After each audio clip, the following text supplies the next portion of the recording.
June 11th, 1962. A cold wind sweeps across San Francisco, wrapping Alcatraz Island in fog. Inside cell block B, a guard begins the routine 6:30 a.m. When he reaches the cell of Frank Morris, something looks off. The face on the pillow is pale. He taps it with his baton. The head rolls onto the floor and cracks. It isn't flesh, it's soap and paper. Within minutes, guards discover 2 more identical scenes. 3 prisoners are gone. No alarms were triggered. No one saw them leave. The most secure prison in America has just been humiliated. Alcatraz was designed to be the end of the line. Opened as a federal penitentiary in 1934, it held inmates too dangerous or too disruptive for other prisons. Surrounded by freezing water and violent currents, the island itself was considered the ultimate guard. Escape wasn't just unlikely, it was believed to be impossible. Over the years, dozens tried. Some were shot, some drowned, none officially survived. That was the myth. Frank Morris arrived in 1960.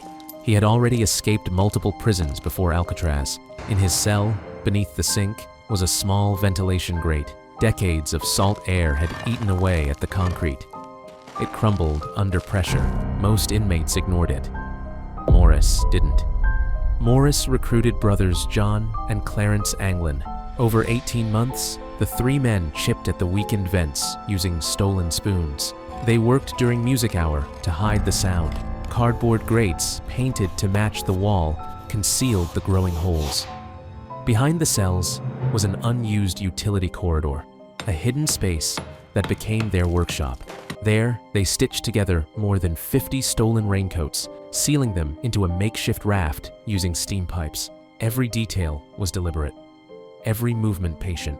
The guards conducted flashlight checks every night. To survive those inspections, the men needed to appear asleep.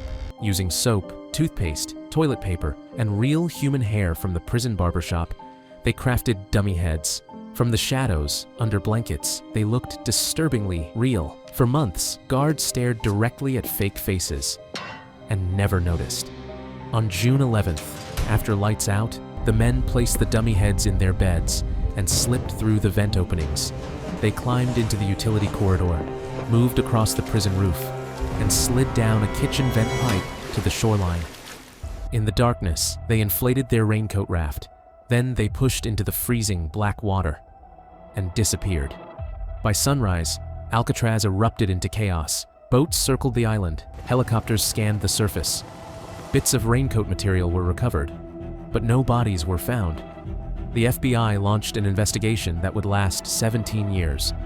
Officially, they concluded the men drowned, but there was no proof. In the decades that followed, strange evidence surfaced. Christmas cards signed with the Anglin brothers' names. A photograph from Brazil showing 2 men resembling them. A 2013 letter claiming one of the escapees was still alive. The case remains technically open to this day. Alcatraz closed in 1963, just 1 year after the escape. Officially, due to cost. Unofficially, its legend had been shattered. 3 men challenged a system built on certainty. Whether they drowned in the bay or vanished into new identities, one fact remains undeniable.